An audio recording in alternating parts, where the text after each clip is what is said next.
There are many types of businesses activities in our country.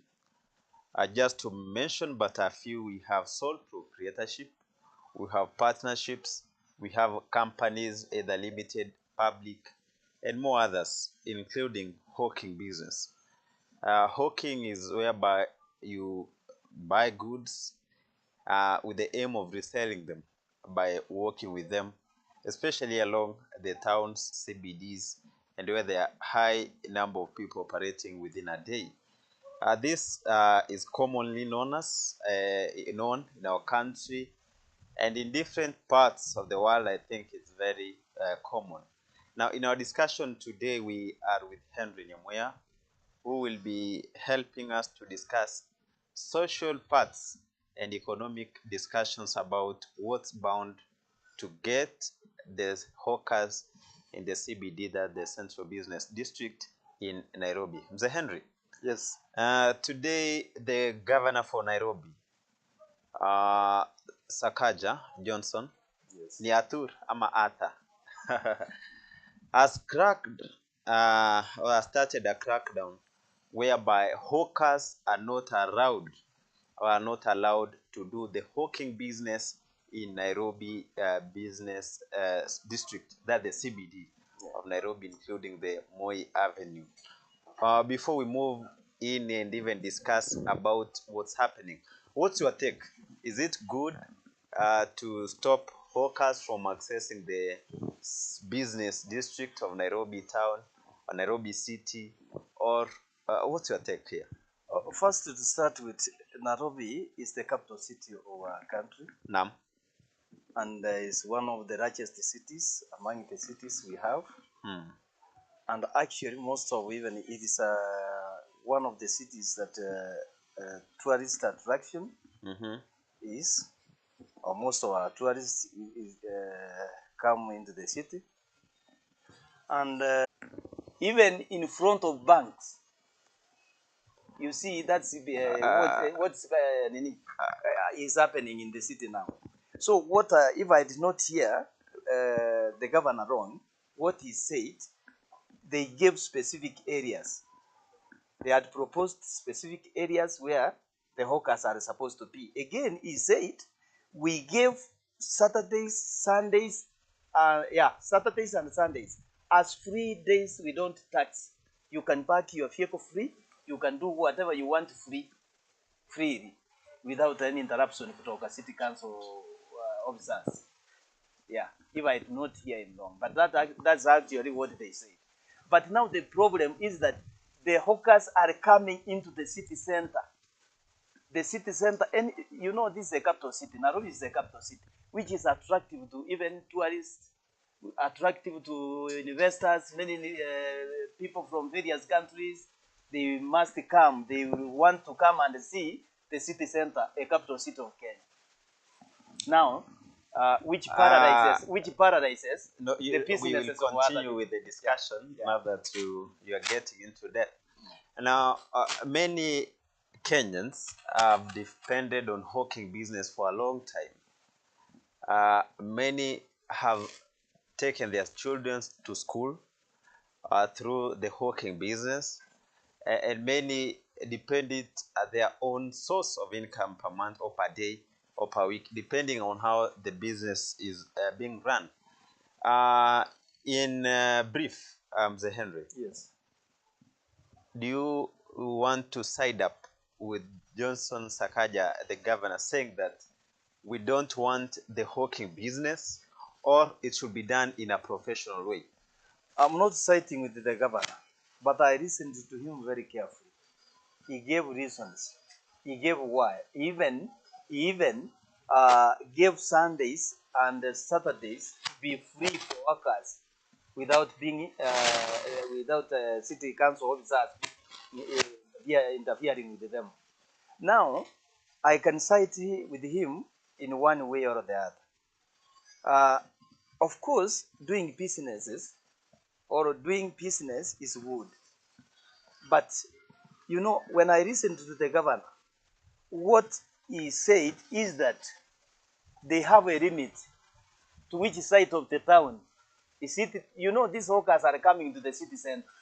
And if they come to the city center, they will eat paradise, even the businesses of retailers and shops and other businesses.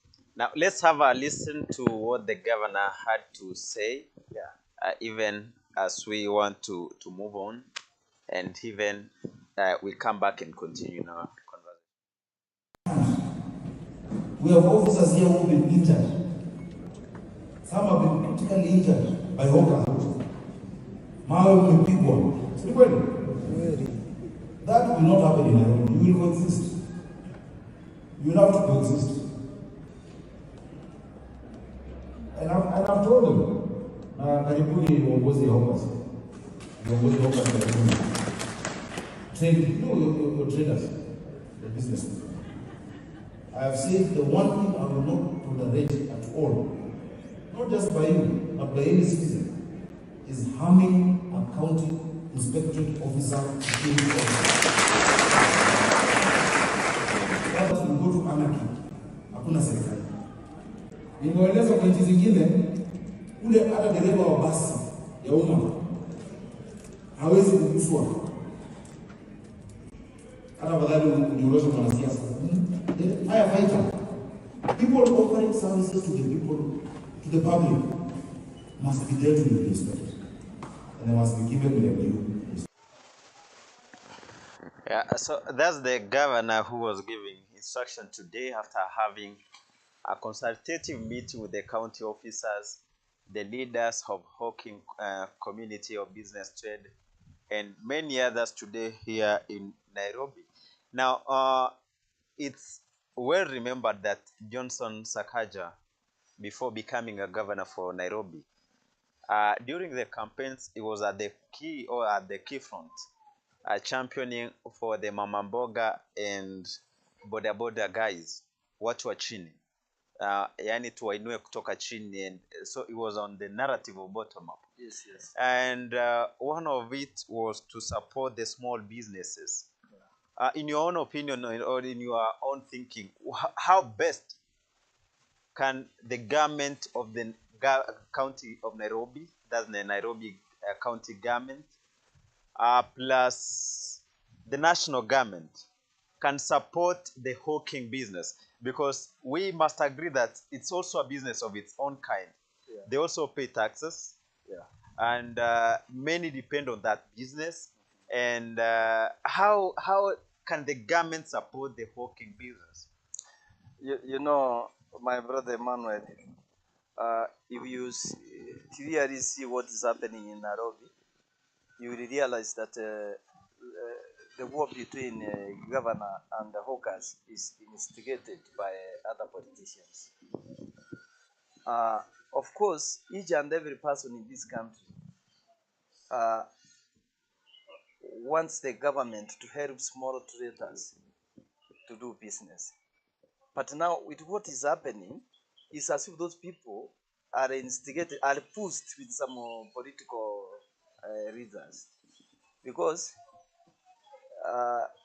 to my thinking is that there is a war is between the governor and some other political leaders. You know, if you are a leader, you can't say today my people are the ones who are doing hawking in the city. What is here now is that this is a capital city of Kenya. Even I listened to the governor. What he said, let us come together. Business community. It seems these people have a committee. They have a committee of their own. So he said, let us come together, both of us, all stakeholders. We sit down and discuss about this. So when the governor said that, I realized that he's ready to assist them. Okay. With the national government, you know, the city center of Nairobi is like a warehouse of everything. Yani is like the center of everything in Kenya, in our country. So the government also, we cannot rule out this thing. The government also should come in conjunction with the county government of Nairobi, business community within the city, and even those people.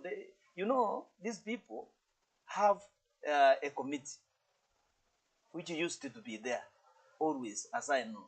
They come together as they used to come together and solve this problem, so that we may have a working environment ambayo iko free.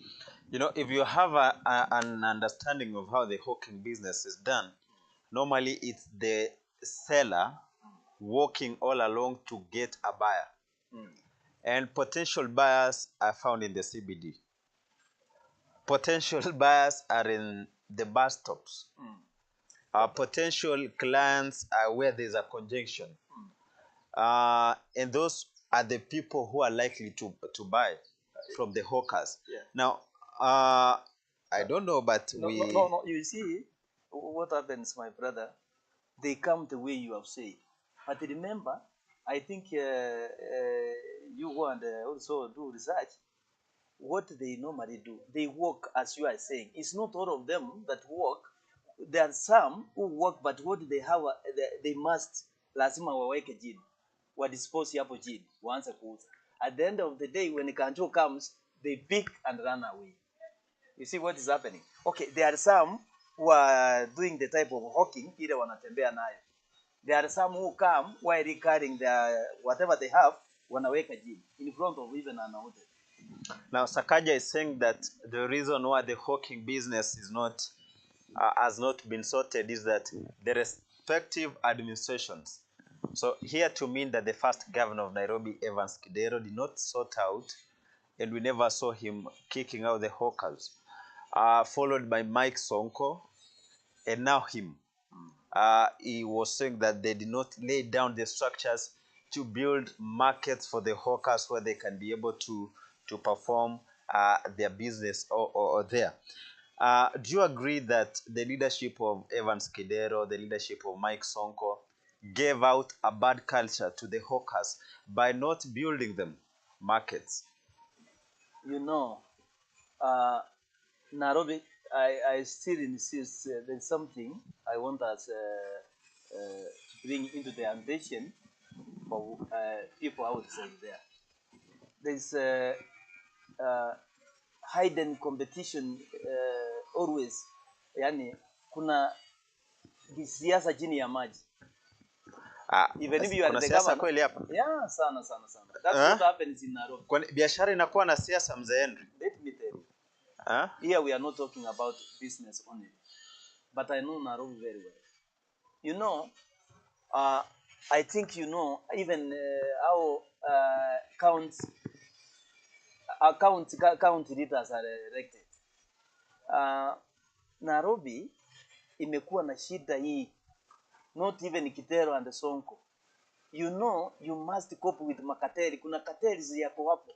And we normally we are told that cartels, we don't know who are the cartels, but that's what they normally say. So it has been a problem from governor to another governor. And you see, even Sakaja thought it is something easy as he thought, but it's what's becoming as a problem to him now. Now, we've seen the askaris, county askaris, commonly known as the kanjos, destroying property for the small business traders, and even some destroying their property, some even being injured. Does it mean that the county askaris don't know their role?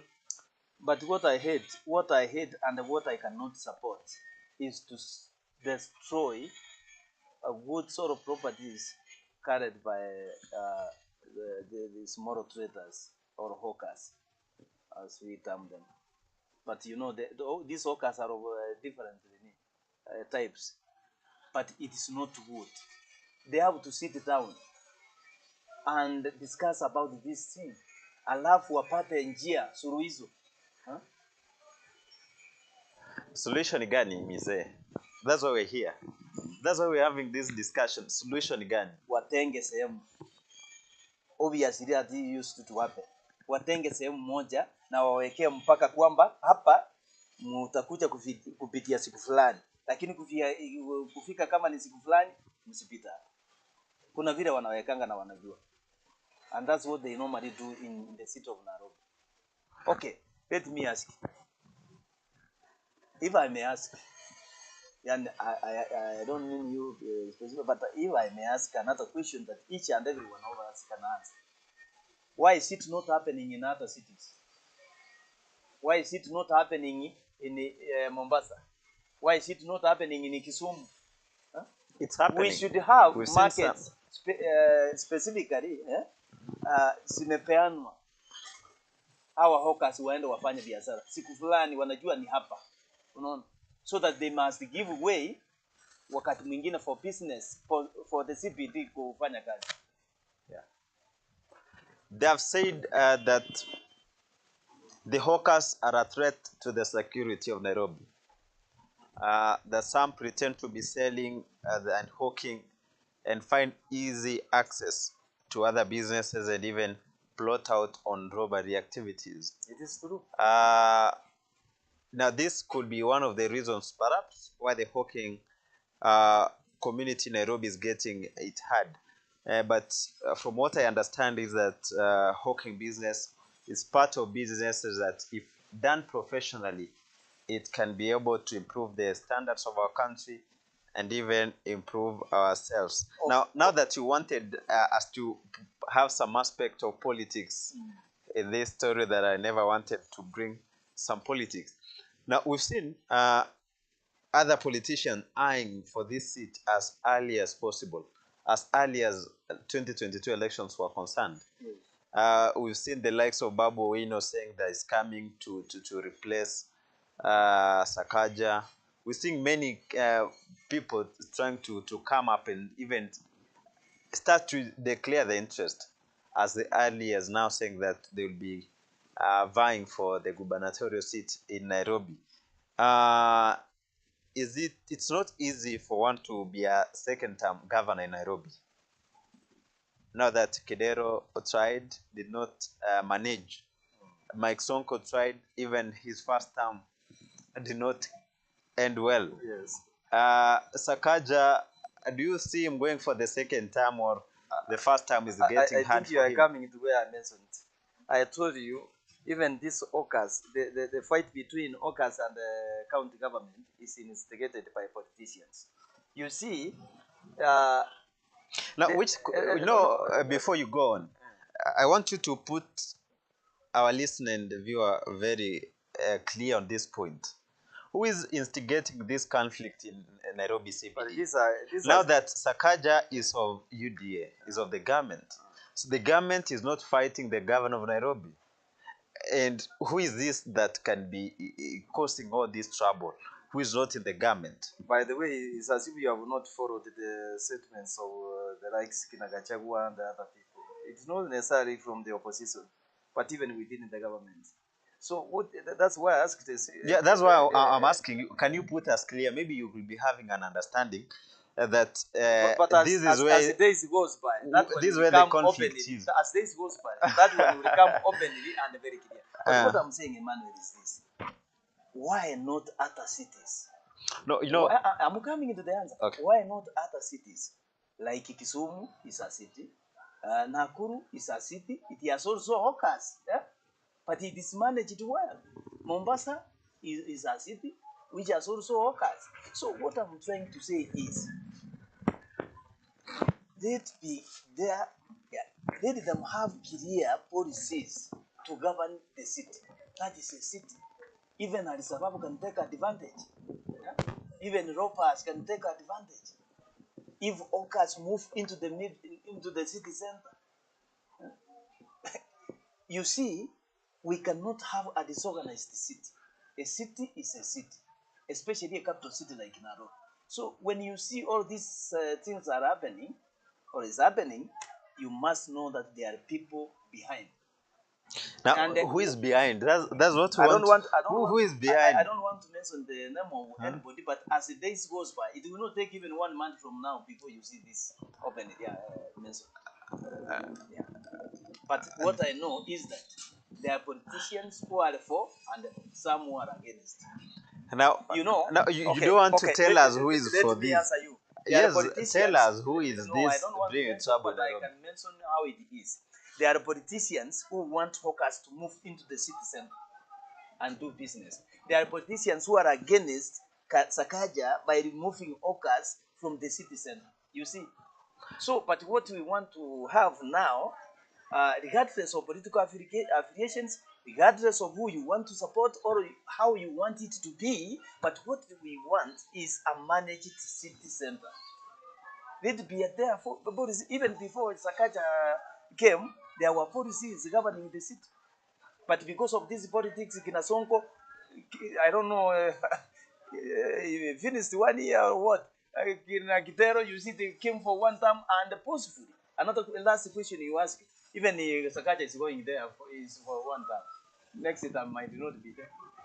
Hiyo ni maoni yako Henry Nyamwea. Anasema kwamba huenda pia Sakaja akaenda muhula mmoja katika ugavana wa jimbo la Nairobi, na amesema kwamba huenda kuna baadhi ya wanasiasa fulani ambao watakubaliana na mwelekeo huyu wa gavana kuhakikisha kwamba biashara haifanywi na wale hawkers katika CBD ya Nairobi, na kuna wale ambao wanaweza chukua kama ni siasa ya kawaida, politicizing. And even we Kenyans, there are some who will be for the removal of the hawk businesses